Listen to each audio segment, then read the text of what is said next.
રાજકોટ મહાનગરપાલિકામાં ભ્રષ્ટાચારથી ત્રાહિયામ રાજકોટની જનતા છે, ત્યારે કોંગ્રેસ અને પ્રજાને સાથે રાખીને પ્રજાનો અવાજ બનવા માટે ભારતીય રાષ્ટ્રીય કોંગ્રેસના સૌરાષ્ટ્રના અમારા ઇન્ચાર્જ માલવી સાહેબ તેમજ અમારા સિનિયર આગેવાનો બધા સાથે મળીને કોંગ્રેસ પરિવાર દ્વારા આજે કમિશનરને ઢંઢોરવાનો કાર્યક્રમ કોંગ્રેસ પાર્ટી દ્વારા કરવામાં આવ્યો છે।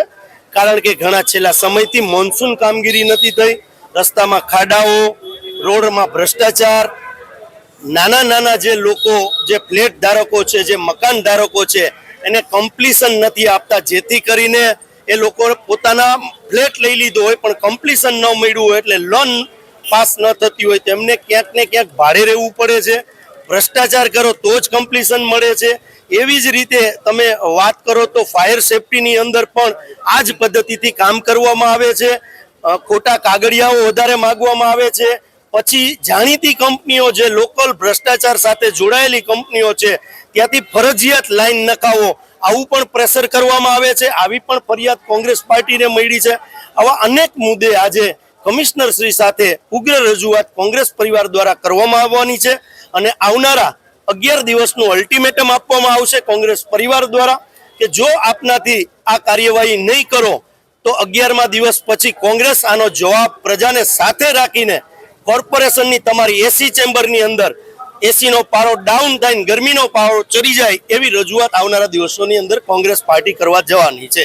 11 દિવસનું અમે અલ્ટિમેટ આપીએ છીએ કોંગ્રેસ પરિવાર દ્વારા। ખાસ કરીને રાજકોટ મ્યુનિસિપલ કોર્પોરેશન કે જે પ્રજાના હિત માટે હોવી જોઈએ એના બદલે ભાજપના હિત માટે હોય એવી રીતના રાજકોટ મ્યુનિસિપલ કમિશનરથી લઈ અને રાજકોટ કોર્પોરેશનના અધિકારીઓ વર્તી રહ્યા છે રાજકોટની પ્રજા જોડે।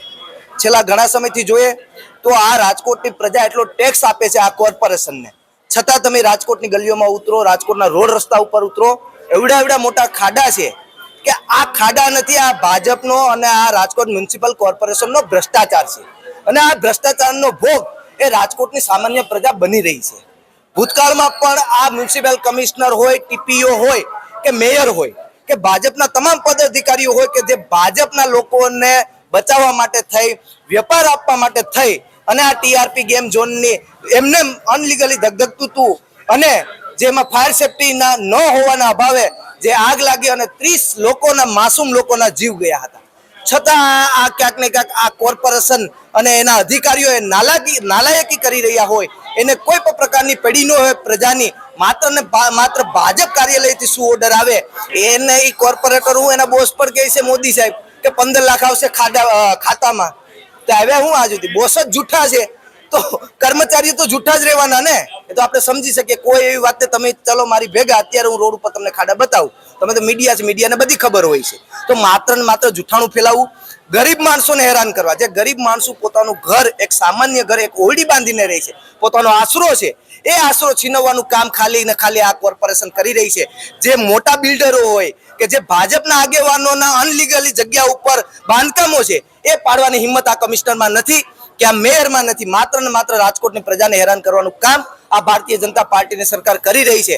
પણ આ ભારતીય જનતા પાર્ટીની સરકારના લોકોને અને કમિશનરશ્રીને કહેવા માંગુ છું કે આ જ્યારે કોર્પોરેશનનું ઇલેક્શન આવશે ત્યારે રાજકોટની પ્રજા તમને આનો જવાબ આપશે। જી, આજ રોજ અમે કોર્પોરેશનમાં કમિશનરશ્રીને રજૂઆત કરવા આવ્યા છે કે હવે હદ થઈ ગઈ છે, કારણ કે દિવસે ને દિવસે ભ્રષ્ટાચાર હવે માઝા મૂકી રહ્યો છે। આજ કોઈ પણ અધિકારી હોય, કોઈ પણ લોકોના કામ ભ્રષ્ટાચાર કે ઉઘરાણી વગર કરતા નથી। એના માટે આજ અમારા પ્રમુખ શ્રી ડૉક્ટર રાજદીપસિંહ જાડેજાની આગેવાનીમાં આવેદનપત્ર આપવા આવ્યા છીએ, કારણ કે અમને એવી 2-3 ફરિયાદો પણ મળી છે કે જ્યાં પોતાના એનઓસી માટે અને અન્ય કોઈ પણ વસ્તુઓ માટે કે અધિકારીઓ પાસે જાઓ તો એ ઉઘરાણા કરતા હોય છે। તો ઉઘરાણા શેના કરો છો?